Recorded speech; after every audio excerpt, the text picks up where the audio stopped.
அனைவருக்கும் வணக்கம். Option tricky trade channel மூலியம் உங்களை சந்திப்பதில் மிக்க மகிழ்ச்சி அடைகிறேன். நான் உங்கள் சந்தோஷ். இன்றைக்கி நம்ம சந்தையை பற்றி பார்க்காம கொஞ்சம் வேறு வகையில் சந்தையுடன் ஒரு திரைப்படத்தோடு ஒப்பிட்டு பார்க்கலாம் அப்படிங்கிறது மாதிரி எனக்கு தோணுச்சு. ஸோ அதை நம்ம செய்கிறோம். இப்போ புதிதாக படம் ரிலீஸ் ஆனது பார்த்திங்கன்னா காத்துவாக்கில் ரெண்டு காதல் அப்படிங்கிற திரைப்படம் நம்மளுக்கு வெளியாகியுள்ளது. ஸோ அதனுடன் நம்ம பங்கு சந்தை எப்படி ஒப்பிட்டு பார்க்கலாம் அப்படின்னு ஒரு சின்ன மனதுக்குள் தோன்றியதை இன்றைக்கி பார்க்க போகிறோம். இந்த படம் பார்த்திங்கன்னா இந்த படத்தின் கதாநாயகன் திரு விஜய் சேதுபதி, நாயகிகளாக நயன்தாரா மற்றும் சமந்தா நடிச்சிருக்காங்க. இந்த கதையை இந்த திரைப்படத்தை இயக்குனர் பார்த்திங்கன்னா விக்னேஷ் சிவன். இந்த கூட்டணி பார்த்திங்கன்னா நல்ல ஒரு நகைச்சுவை படத்தை கொடுக்க முயற்சி செஞ்சுருக்காங்க. அது வசனங்கள்லாம் சிறப்பாக அமைஞ்சிருக்கு. இதை இந்த படத்தோட கதையை நம்ம எப்படி நம்ம பங்கு சந்தையோடு ஒப்பிட்டு பார்க்கலாம் அப்படிங்கிற ஒரு சின்ன எண்ணம் தான் இதனுடைய வெளிப்பாடு. இந்த திரைப்படத்தில் குழந்தையிலிருந்து இளமை பருவம் வர கதையின் நாயகனுக்கு பார்த்திங்கன்னா தான் சார்ந்த எண்ணம் அனைத்துமே துரதிர்ஷ்டவசமாக நினைப்பது நடக்காமல் போயிடும். அதுபோல தான் நம்மளோட பங்கு சந்தையில் பார்த்திங்கன்னா நம்ம பங்கு சந்தையை பற்றி தெரிந்து கொள்ளாமல் வியாபாரம் செய்ய நம்ம முற்பற்றுவோம். அப்போது நாம் நினைப்பது நடக்காது. அப்போது நம்ம வாங்கினா இறங்கிடும், நம்ம விற்றா மேலே போயிடும். அதுபோல் எண்ணம் தான் இங்கே நம்மளுக்கு கதையின் நாயகனுக்கு அதுபோல் அமைகிறது. இந்த இடத்துல என்ன ஆகுனா, கொஞ்சம் வளர்ந்ததுக்கப்புறம் இவருடைய மனப்பான்மை எப்படி மாறும்னா, அவருக்கு விருப்பப்பட்ட செயலை அவர் செய்ய முயற்சி செஞ்சால் அது என்ன ஆகும்னா அந்த செயல்பாடு அப்படியே மாறிடும். இப்போ இவரோட விருப்பம் பார்த்திங்கன்னா மலையில் நனையிறது அவருக்கு பிடிக்கும். அப்போது அந்த மலையில் அவர் நினைக்கிற சூழ்நிலைக்கு போகும்போது அந்த மலையே நின்றுடும். அப்போது இவர் என்ன நினைக்கிறாரோ அது நடக்காமல் போயிடும்.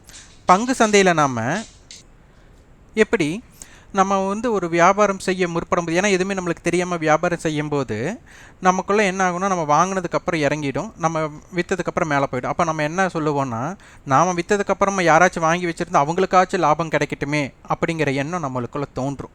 அப்போ அதுபோல் அங்கே என்ன பண்ணுவார் கதையின் நாயகன், அப்போ மலையில் நினைஞ்சால் அந்த மலை நின்றுடும்.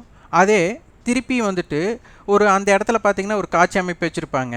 நம்ம மலையில் நினைஞ்சால் அப்போ மற்றவங்களுக்காச்சும் நல்லது நடக்கட்டும், விவசாயிகளுக்கு நல்லது நடக்கட்டும், மழை பெய்யறது அவங்களுக்கு ரொம்ப முக்கியம், நம்ம தண்ணீர் குடிப்பது ரொம்ப முக்கியம் அப்படிங்கிற எண்ணத்தில் அவர் மலையில் நனையாமல் ஒதுங்கி நிற்பார்.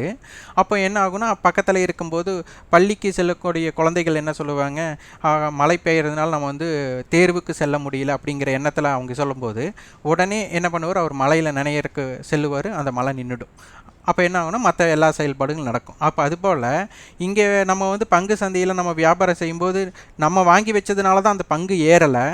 அதே போல் நம்ம அதை விற்றுட்டா அது ஏறிடும். அப்போ அது மற்றவங்களுக்காச்சும் லாபம் கிடைக்கட்டும் அப்படிங்கிற எண்ணம் நம்மளுக்குள்ளே தோன்றும். ஸோ அதுபோல் தான் இந்த கதை நகர்வு நடைபெறுகிறது. அப்போது ஒரு சில காட்சி அமைப்புக்கு அப்புறம் என்ன ஆகுதுன்னா, இவரோட எதிர்மறை எண்ணம் ஒரு சிலரை பார்ப்பதனாலும் அவர்களுடைய பழகுவதனாலும் அந்த எதிர்மறை எண்ணம் அவருக்கு நேர்மறையாக மாறத் துவங்குது.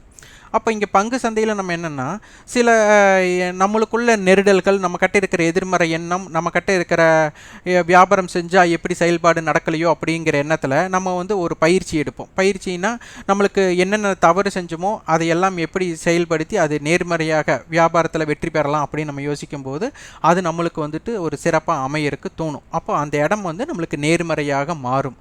ஏன்னா நம்மளுக்கு என்னென்ன விஷயம் செஞ்சுருப்போமோ அந்த விஷயங்கள் நம்மளுக்கு தவறான போனதை அதை எப்படி சரி பண்ணலாம் அப்படிங்கிற முயற்சிக்கு நம்ம எடுத்திருப்போம்.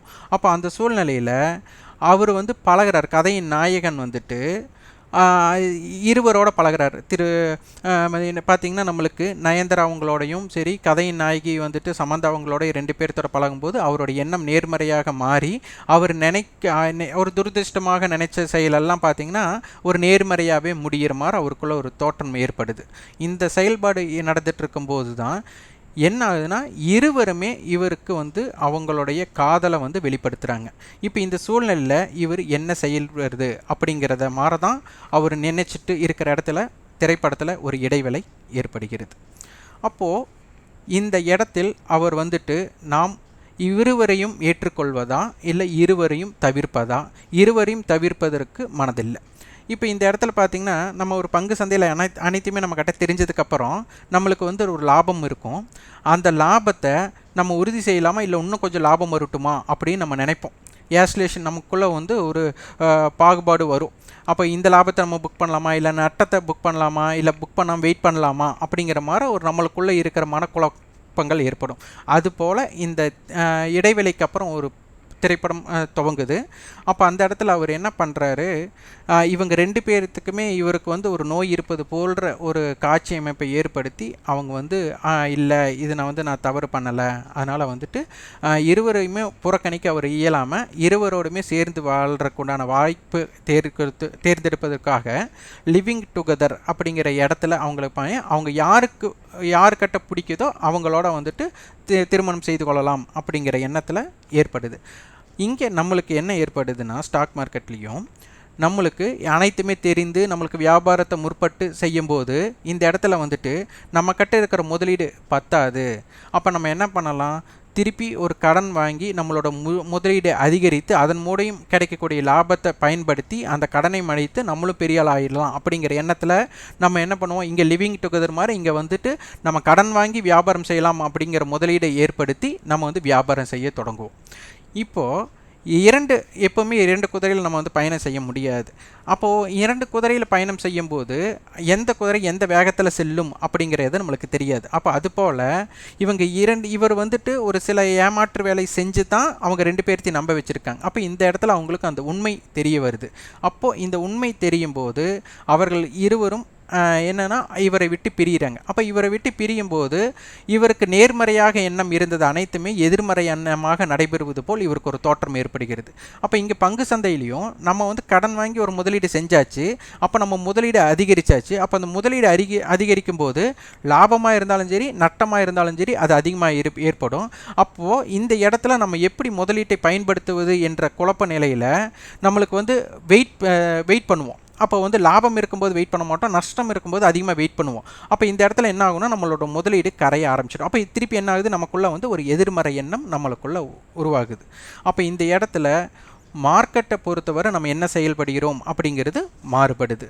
அப்போ மீண்டும் வந்து இவருக்கு கிடைக்கணும் அப்படிங்கிறதுக்காக சில காட்சி அமைப்புகளில் இவரை வந்து கன்வின்ஸ் பண்ணுறக்கோசரம் பேசி சமந்தா அவர்களையும் நயன்தாரா அவர்களையும் வந்து ஒருங்கிணைச்சு திருப்பி வந்துட்டு அவரோட வாழ்க்கையை எப்படி மாற்றலாம் அப்படிங்கிற எண்ணத்தில் அவர் செயல்படுத்தி அவர் இதில் வெற்றி பெற்றாரா அப்படிங்கிறது தான் இதனுடைய கதை அம்சமாக வச்சுருக்காங்க முடிவு.